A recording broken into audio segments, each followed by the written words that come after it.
This is Vam Electric Ghost, and we're live on the air with Roberta Rosa for the first time. Welcome to the Fam Electric Ghost podcast. How are you doing today? Thank you so much. I'm doing great. And you, how are you?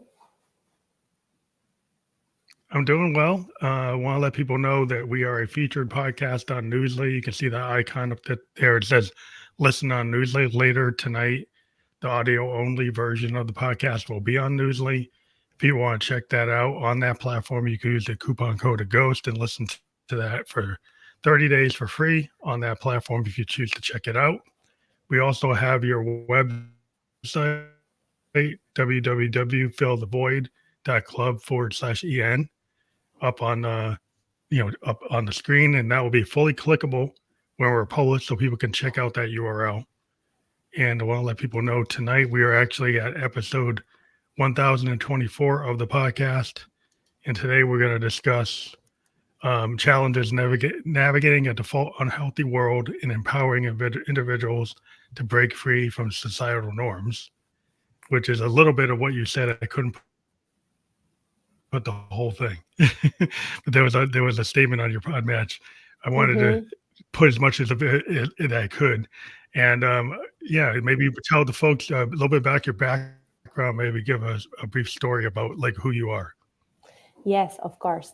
So basically, it all starts. I was born in Buenos Aires in Argentina. Right now, I'm 29 years old, and I started my life. Well, when I was 11, more or less, I started playing field hockey in my country. And then it turned out the years went by and I started like getting really good at it. And finally, I ended up playing in the national team of field hockey for Argentina.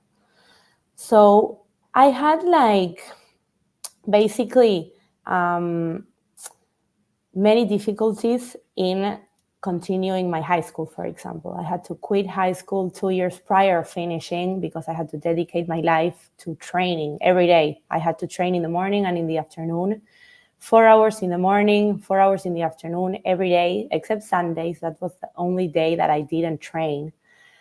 So imagine being a girl of 18 years old, training every day with girls that are, 30 years old, 35. It's like more than 10 years difference. So Wow. basically, I started like living a life that wasn't real for the age that I had. Like I didn't go to school for months, and then suddenly I went one day to say hi to the professors and to my friends, and they were like, "Hi, Roberta, it's been so long." And every one of my friends were going to school, they were going out, they were going to parties, they were having boyfriends, girlfriends. But the only thing I could care about and do was play the sports. So basically, that continued for 2 years, more or less, until I got really tired of the pressure. The life that I had to sustain was very difficult. I had to like keep up with certain like expectations that weren't even real for my age, even like body wise. Mhm.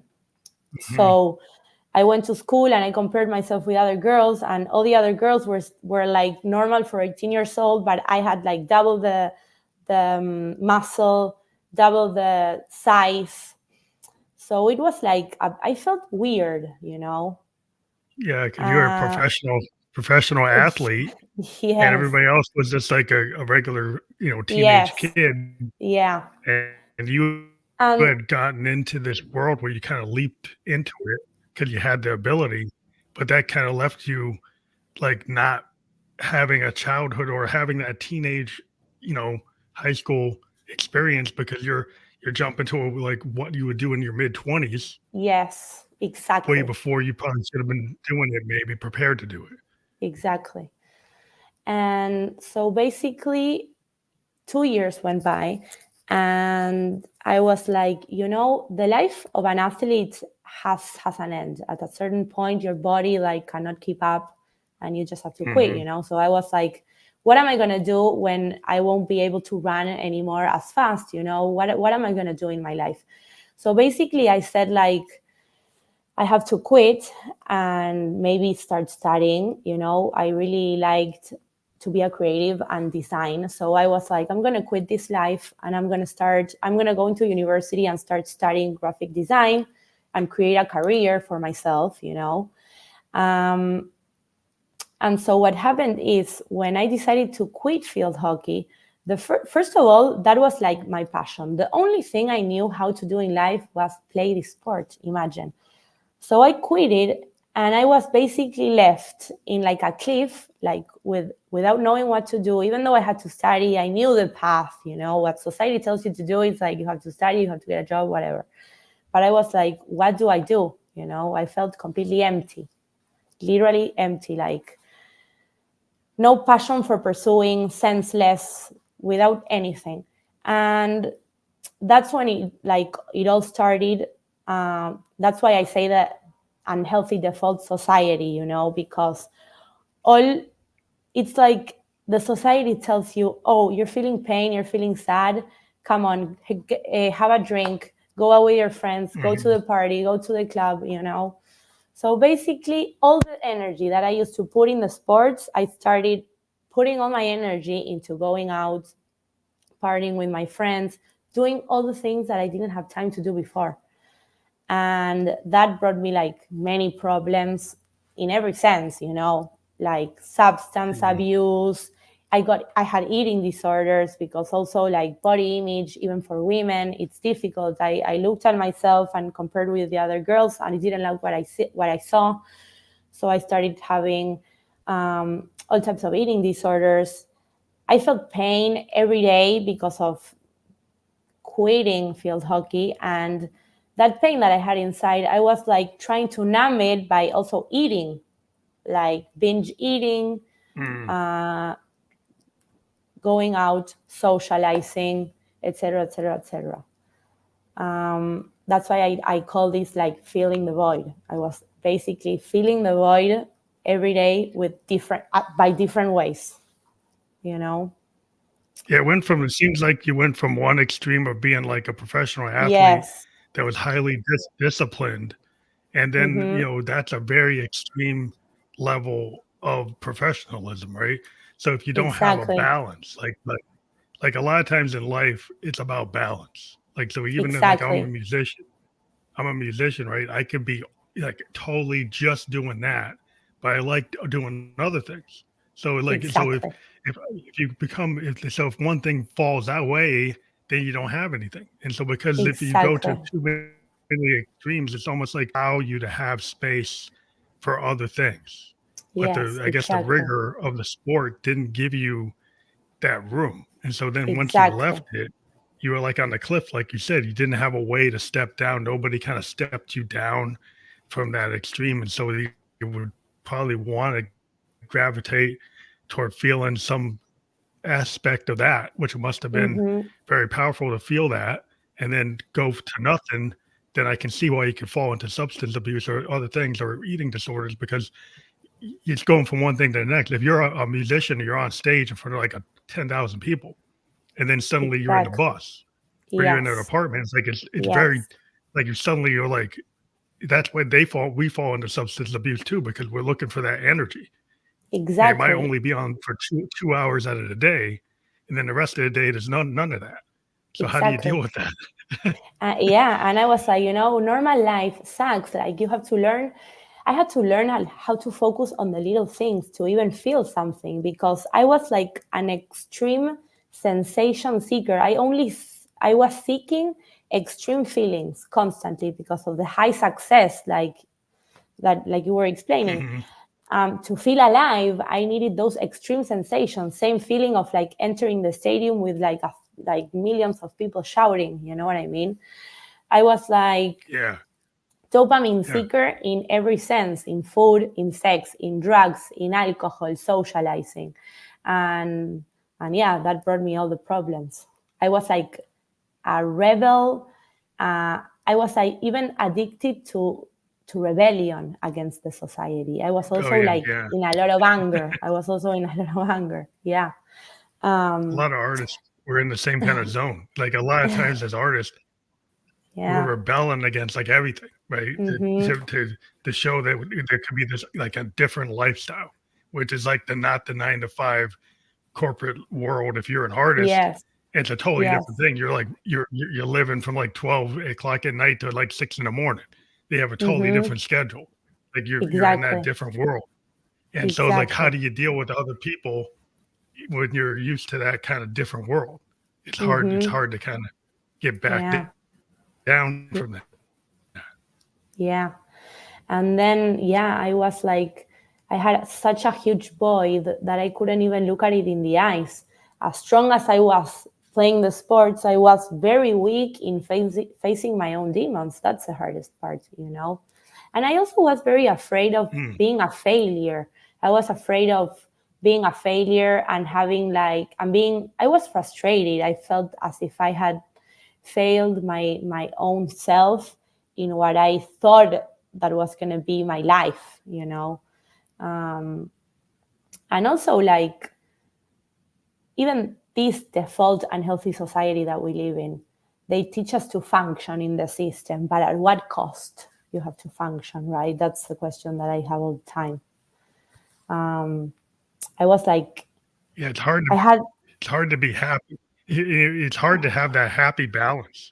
Like like mm-hmm, if like if you're told that everything is like on an extreme level. Like if you have to have that dedication to be an yeah, athlete or to be a high performing musician or an artist or in the theater or movies, like the problem is like you have these like zenith moments and then everything drops down from there. yeah, And so yeah, you find like with a lot of people in those kind of situations, they have a hard time dealing outside of the zenith moment. Like yes, the moment that you're in front of all that big crowd in the stadium, and then the rest of the day is not like that. So how do you exactly. deal with that? And then how do you deal with like an imposter syndrome where you don't feel like you deserve it, or you don't feel like you're measuring up, and you're trying to be so perfect. And the thing is, no one can be perfect, and it's like Yes, accepting that everything's like a process, and not every day is going to be that zenith moment. That's hard to deal with if you have that kind of personality where you want yeah, perfection, then you fail. How do you deal with the failure? How do you understand that failure is actually part of life? exactly. And even like my generation doesn't tolerate frustration. Like I couldn't tolerate being frustrated because of quitting the only thing that I knew how to do. Even being a perfectionist is a way of filling the void. It even happens to me currently. Sometimes I get into this perfectionist mode where I feel so great that I wake up early, I go to the gym, I eat so healthy all week, I'm like the perfect girl, and that makes me feel so good that it's like a way of covering, any Hmm. pain or bad emotions that we have inside. So it's a very tricky thing, the perfectionism. And yes, with this filling the void, perfectionism or whatever way you have, it's a way of numbing yourself. So then in my life, I had to literally relearn how to function again in the normal society, like how to register and detect my own feelings, then how to communicate them, and then caring about other people's, being empathetic and compassionate with the ones around me, because there's a point that you reach where you are so numb that then you forget how to even love yourself and the people around you. Yeah, it's like you have to love. It's like this. It's like an old story. But Mm-hmm. before you can love anybody else, you gotta love yourself. Before Yes. you can be empathetic with other people, you have to be empathetic for yourself. And so Mm-hmm. if you're a person that wants to be perfect, I run it with musicians where Yes. they go and they spend like 100. They take 100 takes on one song, right? Trying to make Yes. it perfect. And as a producer, I'll tell them like, you know what? Take number three has some errors in it, but it's very powerful and it's vulnerable and it's great. And there's nothing you're doing in take, you know, number 4 to 99 that's any better than what you did in the first three.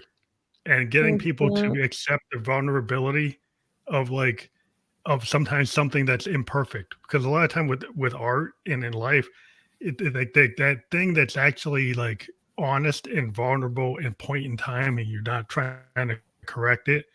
That's what life is. It's like that is that moment. You live in that moment, and that's what it Yeah. is. And you let it go and you accept it. But there's a lot of times it's hard for people to accept that kind of imperfection of the moment.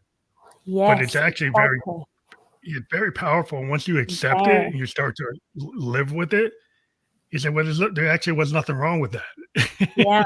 You know? It's the most powerful thought is this in life. It's literally to find stillness in the impermanence, or to find like calmness in the impermanence, because life, it's a constant change.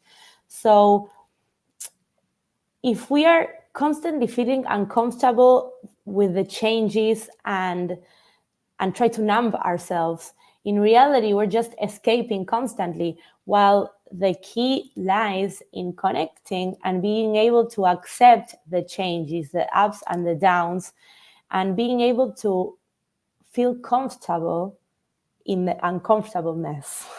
Comfortable. you know Yeah, because the whole thing about being an artist, right? Most of the time, the work we create, it comes from pain. Most yes. of the creative people I'm around, if they're super happy, their work isn't actually is as impactful as when they Hmm. take the painful moments and turn it into art. Whether you're a painter or an actor, musician, or photographer, any kind of form of art, what happens is like we are able to have like basically like this flow to the universe where I can like receive, and it's inside and it's outside, and I can channel what's around, and I can channel what's in and what's out, and I can actually empathize with other people and create moments that can connect Hmm. by being vulnerable. And the vulnerability, it can hurt you because what happens is somebody could say they hate what you did, right? And then that Yeah, hurts because you're giving something that's very personal. And the way you get around it is like, you know what? They can have that, but that doesn't hurt. That doesn't really affect me. That's their opinion. I can still move forward. I don't have to like be dependent on what they say. I can still exactly. move forward and not have to. Yeah, and that's hard to do because a lot of people, as soon as they get the bad feedback, they're like done. I've known Exactly. tons of people that just stop as soon as Yeah. they get the feedback. It's like, well, I don't belong there. You know. Exactly, exactly. And that's what happens in our generation a lot. Like I was saying, like nobody tolerates frustration in any way, in any way. Even like when somebody's in pain, it's like the easy way to deal with it is blaming others. So taking the blame and putting it on something external, that's what it's easy. In my life, I was blaming my parents, for example, constantly. I was blaming my parents, and I lived in anger towards them for like most of my life. And anger is such a toxic emotion that we have inside, that only takes us in cycles to create more and more anger. So I think the most important, first of all, is to like, it's relearning the relationship with yourself, how to detect your emotions, and how to vocalize them. That's like a certain type of medicine, vocalizing our internal emotions. And from relearning the relationship with yourself, you are able to establish new relationship and better relationship with others. Personally, myself, I started doing therapy, and then that really helped me in the way to like go deep in the root, to see the roots of my traumas and the things that I carried in through my life. But then it wasn't until I discovered coaching that I was able to fully connect with my emotions, my spirit, and my physical body to change my lifestyle. And then I became a coach myself. um, but also, like we were talking about Yeah, I before, think what happens like yeah, tell me. but what I was trying to say, I think what happens is like you become a coach because then you can take the lessons that you learned, right? And then you feel like the empathy because you felt, you Hmm. feel empathy for yourself. So then you can feel the empathy for other people. And then you can Yes. take the lessons that you learned and then listen to other people and then apply, individually. Everybody has a different story, but I think that's the root to, and it's creative. Mm-hmm. That is a creative capability of actually be listening to what is being said and then being able to, process like ideas around how do we resolve this? How does somebody come to terms with their imposter syndrome or come to terms with their negative feelings about their self? It- How do you deal with that? And if you address it in the mirror, then Yes. you can see the parallels with everybody else, and then becomes like this journey. And I think it's very creative what people do in coaching, or life coaches and mentors, is because you're using your whole, like the holistic method of like everything Mm-hmm. that's affecting you, like all the legs, the physical, the Exactly. mental, the spiritual, and figuring it out. Yes, exactly. And um, a very important concept that I want to say, it's also when I felt lost in life, everyone says like you have to find a purpose, you have to find like your sense, and having a direction in life is very important. But like purpose is such a big word, and in my opinion, it's not that you don't have to find anything. You don't have to find your purpose. You have to like create that you want. You got to create it yourself. And it's a process. And processes takes time. But people in current times are so impatient. Even myself, I am very impatient, that we don't want to even go through any processes. We're You just better write focusing that. on the outcomes and on the goals that we have, and that's not going to take us anywhere. We need to be able to concentrate in the processes and the little things that are going to take us to what we want, you know but that's why I created my project Fill the Void, in a way to illustrate all these ways that we humans fill the void in this world, by creating different, for example, pills that represent different ways we fill the void. For example, I created a pill that's full of donuts and represents the way we fill the void with food. I created another pill that is filled with shopping things, because also a way to fill the void is going to the shopping mall and purchasing a new dress, whatever. So I created all these different ways to fill the void in like pharmaceutical products. I also created, all these are my illustrations, because as I was a designer Hmm. and then I became a coach, I tried to fuse all my skills into one. And another fun illustration I made, these are all 3D animations. Another one I did is called the Voidamin, because that's like in the filling the void world. The Voidamin is like the ultimate anesthesia that you take when you just want to numb yourself. So it's like through parody, I wanted to represent all these ways that we humans numb ourselves, to create like a certain awareness, and to become like an emotional activist towards advocating, towards connecting instead of injecting, towards Hmm. feeling emotions instead of filling, ourselves up with things. Well, a lot of times we try to cut the emotion away. You're trying to numb it and push it down. And the one thing I like about art therapy, and it's interesting because you took the idea of art to connect with what you're doing with your coaching, is like art therapy. Like a lot of people feel like they can't be artists because you have to be Hemingway, you got to be Yes. Monet, you got to be Shakespeare, they think you have to be this high level person. And my whole idea is kind of like the punk aesthetic was, like the punk aesthetic was when punk bands came around, they didn't have to have perfect voice, right? Hmm. They didn't have to have perfect pitch. They didn't have to play the guitar as well as Jimi Hendrix. You Yes. could just show that you had heart, you had emotion, and so you had bands like the Sex Pistols and the Clash and the Ramones.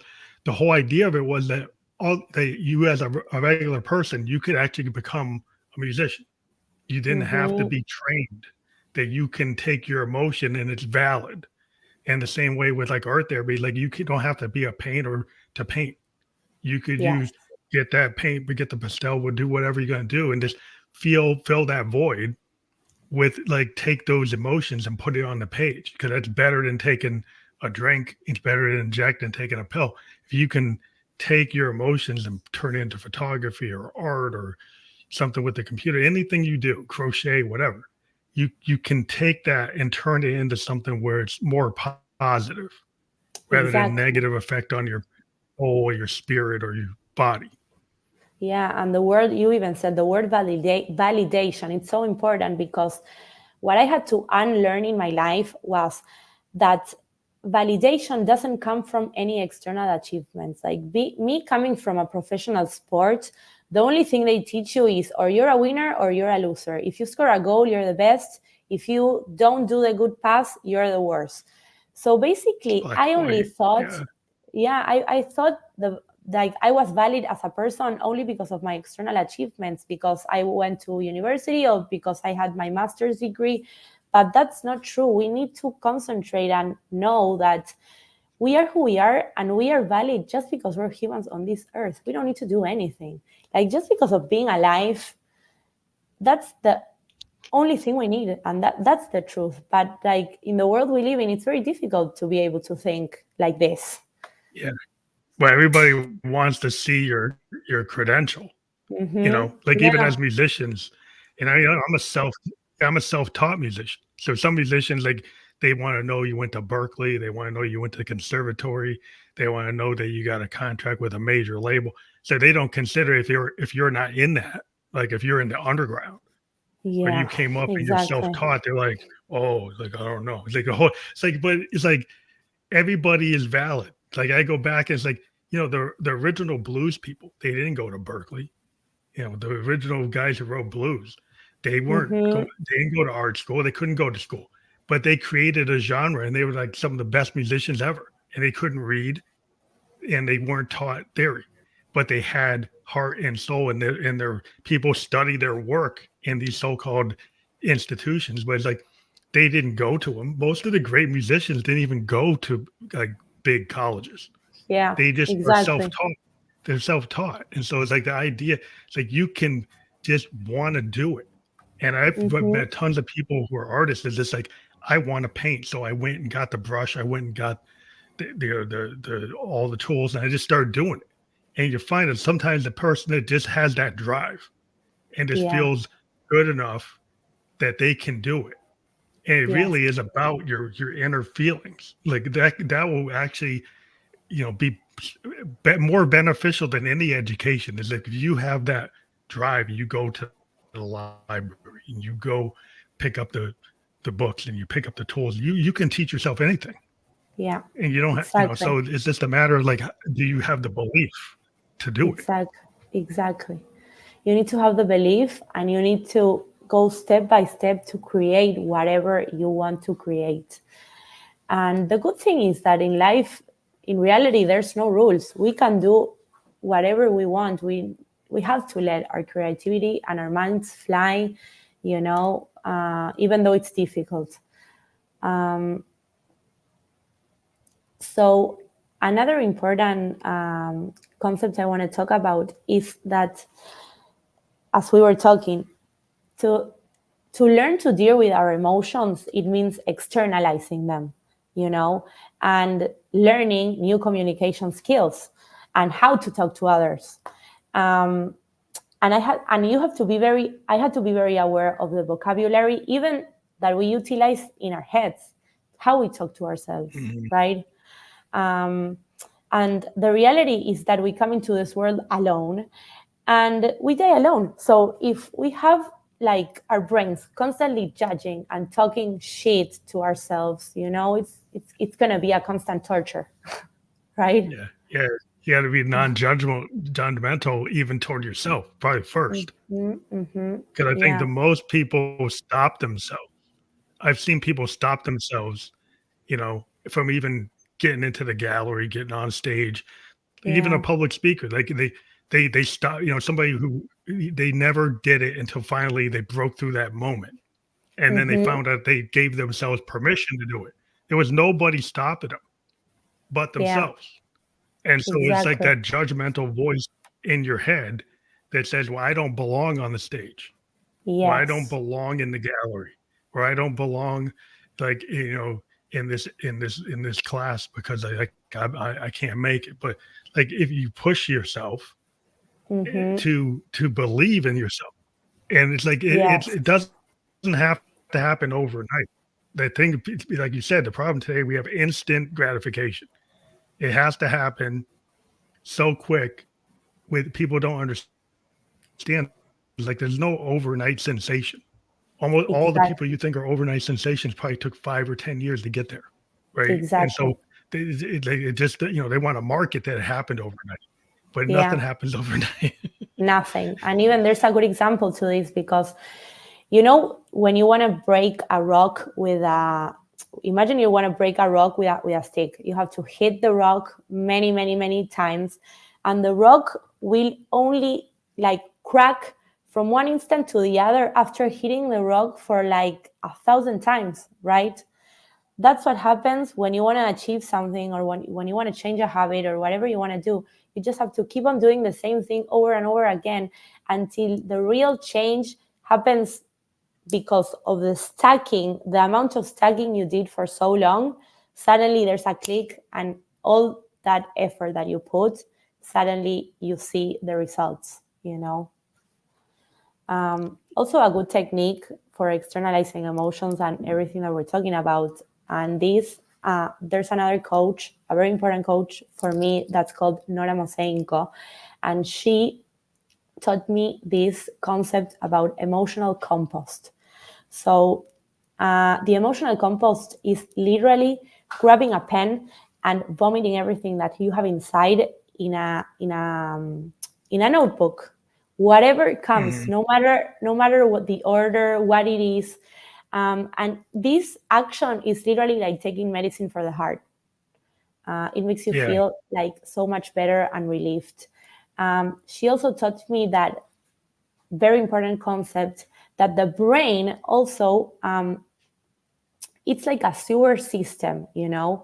And the acceptance is the sewer system. It's not curing anything. We don't have to cure anything. Like, we don't have to cure addiction. It's accepting. That's the important word.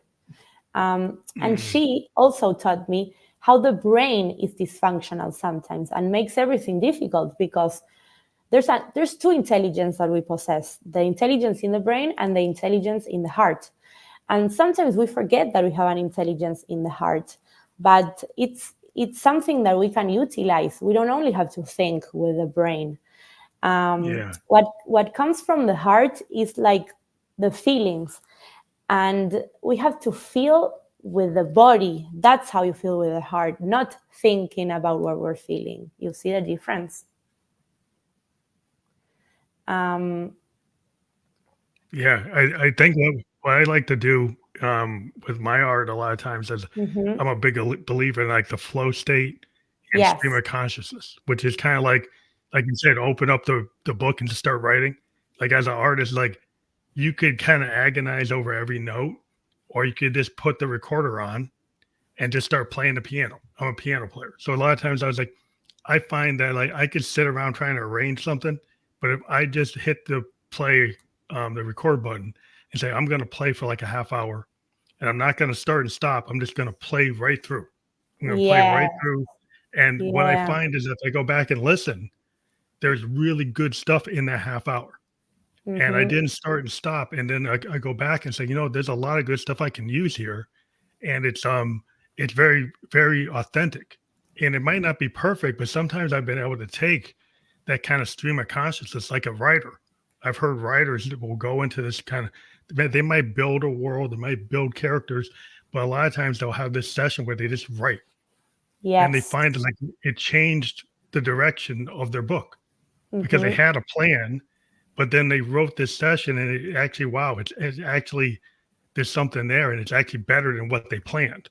And so they're willing Yes. to take that moment and change their work. And that's Mhm. what a lot of people have to understand is like you can try to plan things, but sometimes the universe has a plan for you. Yes. Yes. I always say that. And I love what you said about the flow state, because you know what I do also? I also created, and this is an exercise that anyone can do. I created a manifesto, and I designed a name for my desired mode. I call it mode because that's how I operate. Like when I feel good and I'm at my best, I call it the flow mode. The flow, there's a flow mode, and then you could put names to your modes. You could have 3 or 2. In my case, I have 2. So when I'm at my best, I call it the flow mode. And here I describe the flow mode like the manifesto of an art piece or of whatever, a song. This is the manifesto of yourself. And I describe what is the flow mode, how does it work, what are the characteristics of this flow mode that I get into. And I also describe what happens when this mode is deactivated and when I go back to my unhealthy patterns. And this is very helpful because you become aware of the signals that are the little things, the little traits or behaviors you do that bring you back to the old ways or new. So when you're operating in your life, you're able to see those little hints, and you're able to see yourself and catch yourself when you go back to the bad habits. That's why I think this exercise of the manifesto is really, really helpful. And like habits, the habits never disappear. It's like you change them, but they never disappear, that they don't exist again. So it's something that we have to be aware of all our lives. Yeah. Also, like for me, it's like the 12-step program. It never stops. So yeah, never. A lot of people think they can have something like 10 steps or 12 steps and it's done. It's like, well, you know what? If you've got an addictive personality, you're going to have to watch that for the rest of your life. And it's going to be a struggle. There's going to be days that are good and days that aren't so good. Yes. But they act like it's going to totally disappear. It's not realistic. So the idea, it's like a lot of times things ebb and flow. And so how do you act when things are not perfect? Like how do you recover? Like a musician, like you hit the bad note. A lot of us in jazz, what we say, there are no bad notes because we learn how to recover. So the audience doesn't even know that we hit the bad note, but we know we might hit it, but we play in such a way that you don't even know that we hit it because we learn how to roll off of it. If you learn how to roll off of those things, like a jazz musician, like can take that and take it as an opportunity. You don't take it as like a failure. It's an opportunity. Exactly.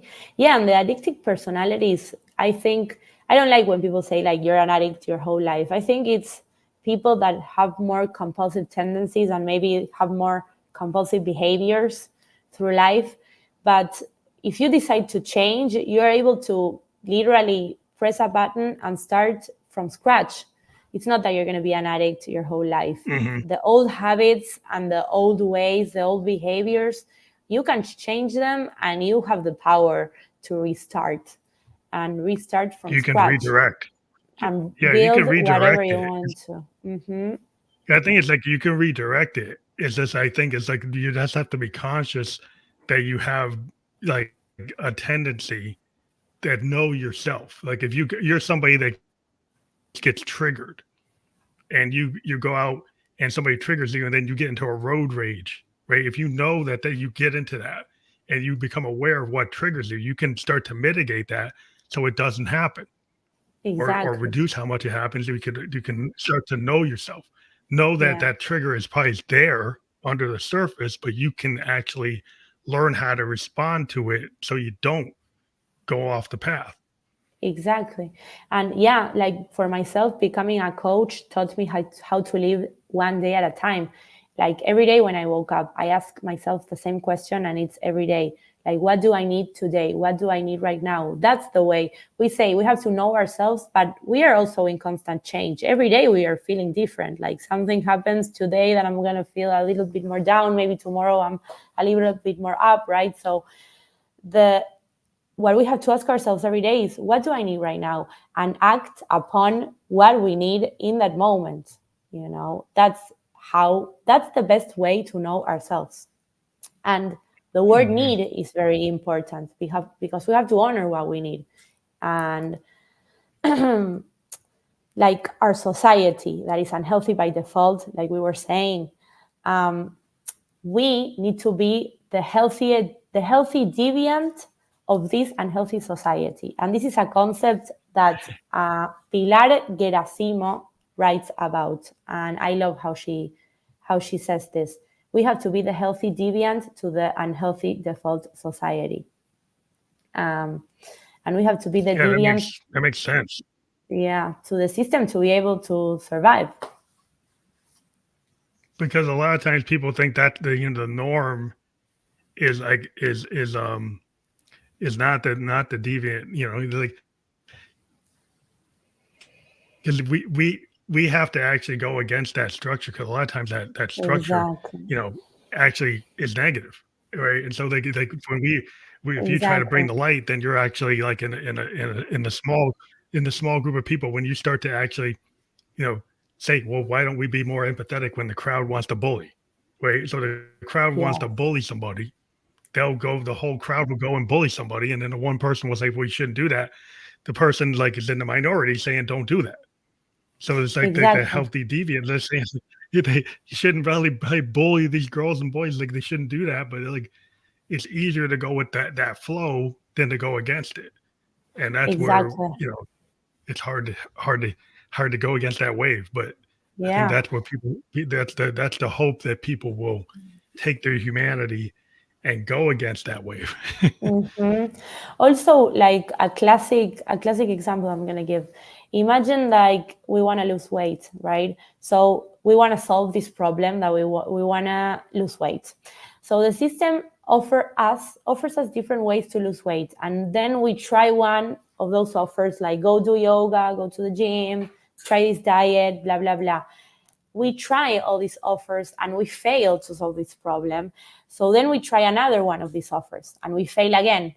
And this is a cycle that keeps going until we are like these humans, completely depressed and broken and frustrated, trying to reach unrealistic expectations that we are never going to reach, And then what? It's very difficult to recover from this. So like then the pharmaceutical companies come into the game and they're like, take this to feel better, take this to don't have so you don't have more anxiety. And then what? Life ends and we are just trying to fit in a world that is unhealthy by default. They want to shortcut something, like the pill is like the shortcut to the actual process of learning how to look in the mirror, look in the looking glass, identify like the issue, right? Like identify that you've got imposter syndrome, identify that you've kind of been believing in some beliefs that aren't truths, right? Somebody told you you're never going to be good enough, or they told you that you can't be loved, and it's like that's not true. That's what something they told you, and you believe it, but it's not true. You have to come to that realization that that you are fed a story. And so you can get beyond that, and you can kind of reprogram your brain. You can reprogram your heart, and it's not over. But then like if you think that it's over before you even start, then you're stuck in that cycle.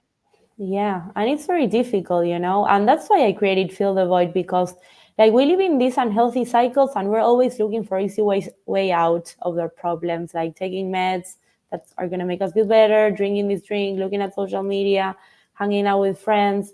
But in reality, like what it's going to make us feel good is what you are saying, that is facing the void, facing the darkness, but try to encounter this with love.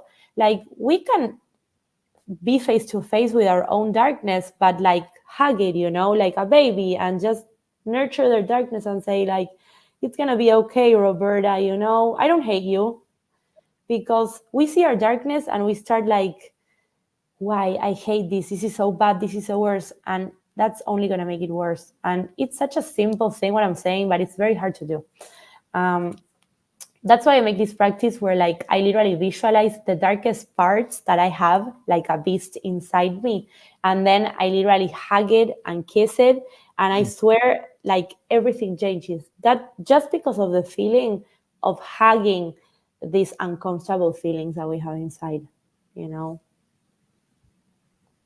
But when you start to realize that, you get a little vulnerable, And Mm-hmm. vulnerability, I think, is the key, because a lot of people, they put on masks. There's a lot of things. A People talk lot. about the mask that they create. It's in society. People have a different. When you go to your job, you put on this mask that you're like going to fit in the cube. You're going to fit in the box, and you might not be a person that fits in that box at all. But you have to wear that mask to be in that world.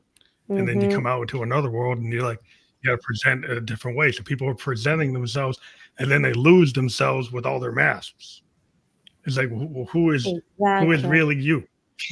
How do you deal with the real you when you're putting on the show for your boss, put on a show for your wife, for your significant other, put on a show for your kids, put on a show for your friends? It's like who is the real you? Yeah, that's why it's important Step to like forward. yeah, It's that's like why it's hard. important to take our moments to be able to. I'm. It's very hard for me to meditate, to be honest. Like I don't meditate often, and the way I meditate is I go for a walk, like 1 hour or 30-minute walk, where Mhm. I'm constantly moving my body. But in that movement, I find like a certain peace, and I'm able to disconnect my mind from my thoughts. Everyone should have these moments where they Yeah. disconnect and only try to like breathe, and come and connect to this primal state of human being, because in reality we were wild men running around, nothing of this existed. We were like, in reality we were Yeah. created to live in caves, eat berries, and like go to the forest and gather food. What's happening in the world right now is not normal for us humans. So I think it's very, very important to Yeah. take these moments to like breathe and connect to the primal sensations of There's a great human yeah, beings. there was Tell me. well, there's a great poet, I think Hawthorne or Longfellow, Hmm. that said, nature is the cathedral. Right. So there's this Yes. poet from the Victorian era that said nature is the cathedral. And I live in New Hampshire, so we have these big pine trees. Forests are really beautiful. They call them the pines. So you go walk out in the pines by the river, and you can kind of get rid of the noise. Like, because if you listen to the river, you listen to the animals Hmm. and the Hmm. birds. And if you get into that nature that's in New England, northeastern United States, is like there is a lot of beauty in these forests. There's a lot of animals. There's deer, there's wild turkeys, there's beavers, and you just get into that environment, and it takes away all the pressure. You disconnect from your phone. You don't hear the noise. You don't respond to the chat or the tweet or whatever. You just get out there and you let nature be the cathedral, and it kind of heals you. Some people will go barefoot. They kind of touch the earth because in the summer, because it's like Yeah, it makes you feel like you connect. And if I think that's the way you can restore yourself, and unless you're like, well, I don't like nature because I don't like bugs or something. But yeah, but I love nature, so I like go out. I go in the woods. yeah, yeah. And I want to say my favorite quote of Cory Muscara that I want to share, and it says, "The key is not about creating another ladder. It is about recognizing that you're already on a never-ending ladder to nowhere. And what keeps bound to cycles of suffering is an addiction to the idea that the next run will make this life less of an unpredictable, chaotic mess that inherently is." Right? Mm. I really love this quote, and it finishes with, "Spiritual freedom comes from relaxing into instability. Only when you embrace pain, sorrow, and confusion can it become the source of your freedom." Yeah, that's what I find is like a lot of times when I write a song, it's about something that was like a melancholy moment or sad moment, and I turn it. It's very cathartic. If I'm sitting at Mm-hmm. the piano and I turn that melancholy or that sadness into a piece, because Yeah. then it gets wrapped up in the sound. So what was Mm-hmm. inside gets turned in these sound waves, and people can hear it. And then when you Yeah. hear it, now if you ever hear people playing piano and playing, guitars, it's like you can very much, if you're a musician, you can turn those emotions into feelings through the notes, and the Exactly. frequencies of those notes connect. And if Exactly. when you're a musician, that's your talent. That's what you can do. But you can do that with your voice. You can do that with your Exactly. words. You don't have to be a musician. You can Exactly. you can still do it.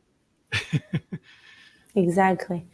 And also, I want to share my life mantra, and this I wrote it myself.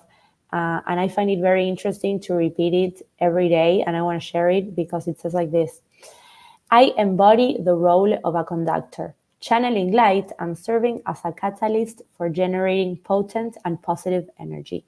Rather than judging or condemning my darkness, I embrace it with open arms and understanding. I nurture self compassion that acknowledges both my strengths and weaknesses, and directing my attention towards what I am capable of. I repeat this every day of my life when I wake up. Because also, I really believe that we can generate the energy that we want by visualizing and feeling whatever we want to feel and whatever we want to attain in life. I think visualizing is a very important practice to create this. It's like an affirmation. I'm a Buddhist, and Yeah. we when we're Buddhists, we kind of chant and we have these affirmations at the beginning of the day, Mm-hmm. and we kind of focus on like what's the affirmation for the day. Well, I'm going to see the light. I'm going to have a good day. I'm going to be in the positive, because like if you think about the law of attraction, if you don't go out so prickly, if you don't go out generating negativity, then positivity kind of come to you. But if you're like a negative actor and you're generating hostility and anger, well, you're probably going to bring that back. And that's the way we believe. It's like Exactly. the law of attraction. So if you have like this mantra or affirmation that you want to be in the light, you want to be Mm-hmm. in the positive, you can make that happen. Your brain and your spirit and the universe is like connected, and you can bring the Yes. energy to you. But some people think, "Oh, that's foo-foo." They don't believe it. But like if you believe it, it will happen. Exactly. I think the universe is so powerful, and it's not only about like the science and the facts that we know. There is something else, and I truly believe that like believing in or being spiritual and trying to connect with something greater, it really adds something positive, and it really adds something for humans to live better, and even now it's really hard times. That's what I think. Like current Hmm. times, and how technology is advancing with everything that's happening with AI, even social media, it's so difficult. It's very Like we it's think about disheartening. like think about the people before in tribes or like in little neighborhoods where there wasn't even like globalization or connectivity. People were just comparing themselves with like the neighbors or their family, and it was so easy. Like you did something good and you were just comparing yourself with like 10 more people, even less. And now we're every day we're constantly seeing and watching social media what everyone is doing around the world, and we're comparing ourselves with the whole planet Earth. And that is it's very overwhelming. Very overwhelming. Yes, it's like it'll make you feel like you can't make it. Like not everybody's going to be Elon Musk, not everybody's going to be Yeah, Bill Gates. Not everybody's going to exactly. get to that level. And then you have all these influencers that telling you that, like, and some of it's like, it's AI enhanced. So Mm-hmm. what's real? Because we have this stuff now where you can fake images. You can make images more than what they are.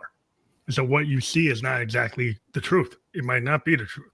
And so Exactly. you live in a world where people are saying, AI is so big, it will replace people. Well, who's gonna like if you replace all the workers with AI? Well, how are you gonna buy anything if AI is doing everything? With AI is not gonna buy the food. Yeah, you know, yeah, it's not gonna do the. So I think some people are forgetting, but there's a human element to everything. As an yeah, artist, people are trying to tell me, I should use AI to create my work. It's like, why would I do that when I have my piano? yeah. Why would I have a computer write my music when I have a piano and a bass guitar? Why would I do that? I don't Mm-hmm. see why I would do that at all. It's like it takes the fun out of it. Like not, there's like Exactly. it doesn't feel what I feel. So it can make a song and maybe people will like it, but it's not Yeah, me. yeah, It's that. So it's like if that's what you want to show that you can do it, that's fine. But that's yeah, not a personal thing. A lot of yeah, things with art is personal. you take the personal out of art, what is it? Yeah, it's a very complicated topic. And I also feel that also, well, like social media and all this of comparing ourselves with the world constantly creates a lot of hate because we are seeing so many things that we were never even prepared to see. And that creates a lot of hate in the world, in the cultures, in societies. And it is very difficult. I also listened to a podcast recently that about Yuval talking about AI and saying how even in today's world, people are very lonely, and sometimes people could establish a relationship with an AI machine, and just because we feel lonely, like when we establish relationship with something else, if we think and feel emotions towards that, we can even get to think that that machine or thing has consciousness when in reality they don't. Yeah, that can be very troubling, because it's Yeah. not to the point of it being a sentient being. And so then you're like, okay, if it's not really a sentient being that actually has its own emotions, then you're kind of getting conned. And that can be Mm-hmm. very hurtful to people who are reaching out. And there's a lot of human beings you could reach out to. You don't need to reach out to AI. There's a lot of people that probably need people to talk to. Mm-hmm. So having people talking to machines when there's a lot of people who are lonely would maybe better talk to them. It's like we have to start to redirect. Just because we can do it doesn't mean it should be done. That's the problem with Exactly. technology is sometimes it gets ahead of the Yes. morality, the spirituality, why we can get beyond what we should think about. Like just because the machine can do X doesn't mean it should do X. And Mm-hmm. that's why I think some people say, well, oh, we can do it, so let it do it. I was like, well, maybe not. Yeah. Yeah. Exactly. Um, and it is very complicated, the current times that we are living, even like with the wars. You know, Yeah, people, we follow stories and we believe stories that have been like going on for centuries. mhm, And sometimes we don't even know if those stories are right, or yeah. wrong, or People where just are go they on, coming from. if they go on automatic. Like there's so many things that people do without actually checking to see if it's true, right? So Exactly. you get whole nations go to war. Look into the history of World War I. Is like, why did that happen? It's like a few people decided to do something and affected millions of people. Hmm. And Why? when, Why did you need to do that? Just because this small group of people decided they should do X, then yeah, millions of people just followed it. So there's a tendency with war sometimes to follow something without like thinking about a deeper reason. Like, do you really need to kill another human being because of this? yeah, and it's like in Do relationship, you, or should you think about like maybe being more kinetic? yeah, yeah, even in relationship, there's two people in simple relationship with our partners. When there's two sides, if both sides are trying to be right in what they're saying, there's never going to be a solution. Like, if the goal is to solve the problem, you don't have to think that what you are saying is right or the other person is right. Like, if the goal is to solve a problem, the approach is not trying to express how right you are. Yeah. I think the problem with a lot of human beings is it comes down to like not sharing. There's like this planet has limited resources, has Mm-hmm. limited space, limited water, limited food. Do you let everybody have a piece of it, or do some people have more pieces than others? And that gets down to the heart of almost every human conflict is some groups want more than the other. Some groups aren't willing to share with the other. And so Yeah. it really gets down to an empathy. Shouldn't every human being on planet Earth have the right to be on planet Earth and have the right to have the resources of planet Earth? Or some people feel that they have more rights than others. And that's really the heart almost every single conflict on that's ever been with human beings. Is some Yeah. people give themselves a reason why they should have more resources than others.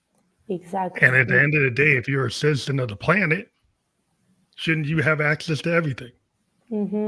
Yes. You know, and so I Very, think very people good would think you're point. more humanitarian, universal. I'm an earthling.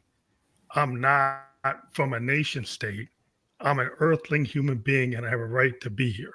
If people would think in that terms, we get to a more evolved humanity, which isn't science fiction, which I like to read a lot of science fiction, talks about getting to a point where you're like, you're you're a citizen of the planet. You're a human being. And a Yeah. lot of times you unite because an alien comes, right? So then you're not humans aren't fighting humans because now you have to fight something else. So then suddenly you Yeah. come together because of Yes. something else. But like until there's Yeah. something else, you keep on fighting. Yeah. Exactly. Exactly. That's how it is. but they, but you know, it always goes by so quick. You know, we hit a lot of different topics, but I really want people to check out fillthevoid.club, and that'll be fully clickable. So you'll be able to click on that link everywhere we're published and connect with you, and maybe tell people like if they click on that link, how do they connect with you there? Yeah, you also go into my Instagram, which is fillthevoid.club. Send me a message. There's my personal Instagram as well in the Fill the Void Instagram and in LinkedIn as well. Awesome. Well, thank you for being a guest on the Fam Electric Ghost podcast. We will publish beyond the live podcast that was on Twitch, YouTube, and Facebook. We are on almost all the other platforms. And so we provide a landing page to your audience by tomorrow. And it also will give you the individual links and send you an MP4. And you can clip it up however you want on your own social media as reels or whatever you want to do. But thank you again for being Thank on the show. you. Thank you so much for having me. It was a pleasure having this conversation with you, and I really, really enjoyed it. Thank you. Thank you. Have a great day. I know it's nighttime here, but Thank you.